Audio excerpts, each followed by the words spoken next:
Paint sticks look like this. They look like a big crayon. They come in two different types. The blue packages like this one are iridescents. I'm very fond of iridescents because they have a sheen that produces really lovely effects on dark fabric, such as this. To get started with paint sticks, you need a few other tools. One thing to think about is what sort of everyday objects do you have that might be used to do rubbings. The sample you just looked at was done by using rubbings. This is a bottle and jar opener.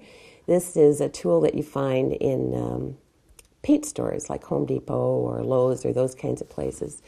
These are children's rubbing plates from Royal Co. They come in a variety of shapes, and they're very handy for this. Basically, if you've ever done rubbing using paper and crayons as a kid, you know this technique. To get started with the paint stick, you need to remove the skin that forms around the surface of it. The way I do this is to take a napkin and just gently remove it with my thumbnail. The really good news about this skin is that it reseals as soon as you're finished, and that means that paint sticks never dry out because they are self-healing, so they're very low maintenance. There's very little waste because of this characteristic. They are very safe to use, and once your project is finished with proper heat setting, it can be completely machine wash and dry. This is a product called a grip and grip. It's basically a piece of silicone, and what it does is it holds this in place. Otherwise, you might find it helpful to tape your fabric down. I'm going to take this little piece of cotton here and use my little plastic paint tool.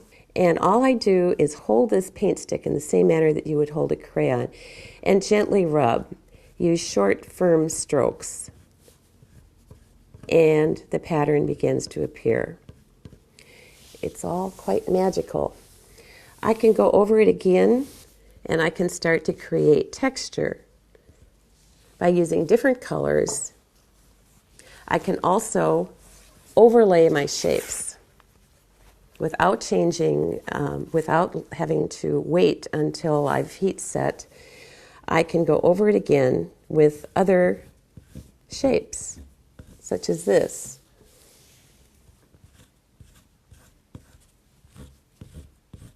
So whatever is under is going to appear. And depending on how you pull the paint stick across the surface, you can get different effects. You can use stamps in the same way.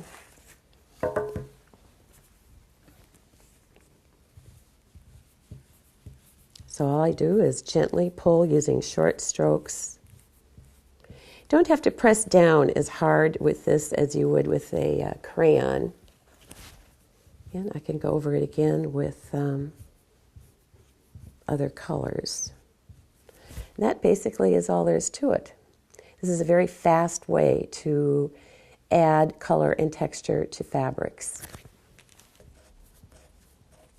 Okay, so here's what this bottle and jar opener would look like.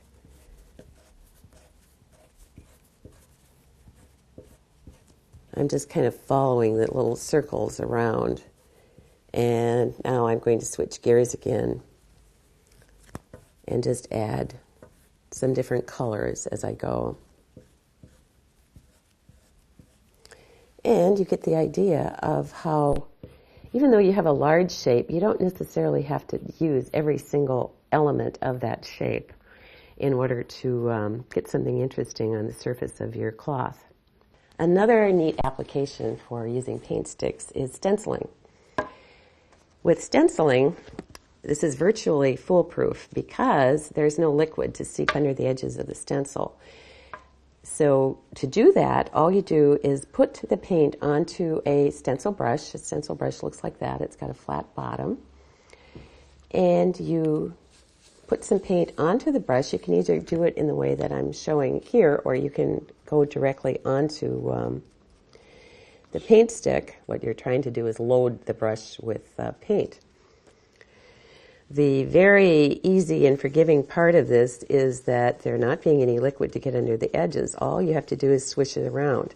You don't have to worry about having too much paint on here as you would with a fabric paint or it leaking under the edges.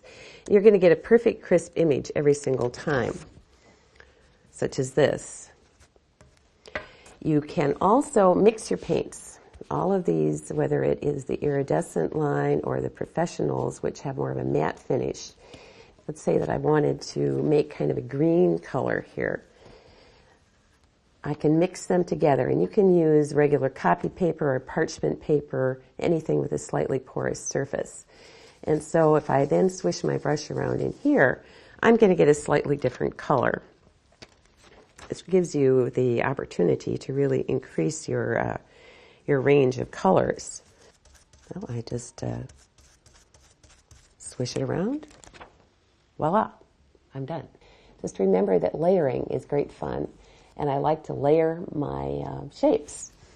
And so even with this stencil, I would most likely, before I consider this done, I would take another texture, such as this one, and just to make it a little more interesting, I would just add little flecks. And you notice I'm not rubbing really hard here. I'm trying to be random on purpose so that we just get different effects and add just a little bit of texture.